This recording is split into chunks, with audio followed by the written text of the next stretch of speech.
আজি সকলোৱে কয় অমুক কৰিব নালাগে তমুক কৰিব নালাগে এবাৰ লুৰিণ গগৈ কৈ দিয়ক নাম যে মই ইলেকশ্যনো নেখেলোঁ জুবিনৰ ন্যায়ৰ কাৰণে ডুপ্লিকেট ন্যায় পাৰ্টিটোৱে কৈ দিয়কচোন মই ইলেকশ্যন নেখেলোঁ বুলি ইটো হ'ব নালাগে সিটো হ'ব নালাগে লগত ইলেকশ্যনো নুঠো বুলি কৈ দিয়ক কয় বোমা ফুটাব নালাগে পূজা কৰিব নালাগে ইটো কৰিব নালাগে সিটো কৰিব নালাগে লুৰিণজ্যোতি গগৈয়ে কৈ দিয়ক এইবাৰ ইলেকশ্যনো মই নেখেলোঁ দুখতে সেইটোতো নকয় এই গোটেই ডুপ্লিকেট যিটো ন্যায় পাৰ্টি তেওঁলোকৰ লক্ষ্যটোৱে হ'ল ইলেকশ্যন কিন্তু আমি হৈছোঁ অৰিজিনেল ন্যায় পাৰ্টি জুবিনদাৰ ন্যায়ৰ লগত ইলেকশ্যন খেলা নেখেলা কি সম্পৰ্ক আছে মই বুজি পোৱা নাই এইটো এটা প্ৰমাণ কৰে আপোনালোকক ইয়াতকৈ আৰু কি ডাঙৰ প্ৰমাণ লাগে ৰাজনীতি কোনে কৰি আছে নিৰ্বাচন খেলা নেখেলা ভোট ৰাইজে দিয়া নিদিয়াৰ লগত জুবিনদাৰ ন্যায় প্ৰতিষ্ঠাৰ সংগ্ৰামৰ কি সম্পৰ্ক আছে মুখ্যমন্ত্ৰীৰ এই কথাই প্ৰমাণ কৰে যে হিমন্ত বিশ্ব শৰ্মাই জুবিনদাৰ এই কথাবোৰক লৈ ৰাজনীতি কৰিব কৈছে ৰাজনীতি কোনে কৰি আছে ৰাজনীতি যদি কৰি আছে মুখ্যমন্ত্ৰীয়ে কৰি আছে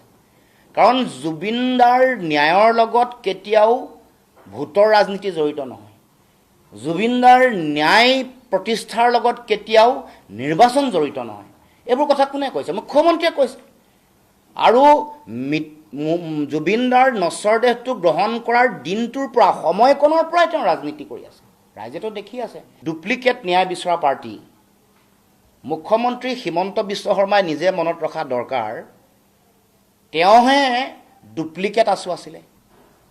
তাৰপিছত তেওঁ ডুপ্লিকেট আলফা হ'ল তাৰপিছত তেওঁ ডুপ্লিকেট কংগ্ৰেছী আৰু মই আজিয়ে কৈ থৈছোঁ সময়ৰ ইতিহাসত এইটো লিখা থাকিব হিমন্ত বিশ্ব শৰ্মা ডুপ্লিকেট বিজেপি হিচাপে প্ৰতিষ্ঠিত হ'ব এইটো স্পষ্ট গতিকে ডুপ্লিকেট কোনে কৰিছে কোনে মিছা কথা কৈছে আৰু কৈছে যে মই বোলে মিছা কথাৰ মেচিন হেনো তেওঁ গোটেই জীৱনটো মিছা কথা কৈ কৰিছে তেওঁ মিছা কথাৰ তেওঁ মেগা ফেক্টৰী এটা মুখ্যমন্ত্ৰী ডাঙৰীয়াক কৈছোঁ আপোনাৰ আৰু বহু কথা ক'বলৈ বাকী আছে কোৱা নাই কাৰণ আমি লাহে লাহে কৈ আছোঁ আপোনাক চাই আছোঁ আপোনাৰ গতিবিধি আপুনি ক'লে গ'ল যিদিনাখন জুবিনদা মৃত্যু হ'ল মৃত্যু হোৱাৰ পিছত ক'লে গ'ল কি কৰিলে কি নাই এইবোৰ চব ক'বলৈ বাকী আছে এইবোৰ কৈ আছোঁ আপোনাক ৰ'ব দুদিন দিয়ক ধৈৰ্য ধৰক আপোনাক ৰাইজে গম পাইছে লাহে লাহে আপুনি কি হয় কি নহয় কৈছোঁ নহয় গতিকে আপুনি অলপ ধৈৰ্য ধৰক আৰু যদি আপুনি মানসিকভাৱে বা শাৰীৰিকভাৱে একেবাৰে ভাগৰুৱা হৈ পৰিছে আপুনি অস্থিৰ হৈ পৰিছে আপুনি অকণমান জিৰণি লওক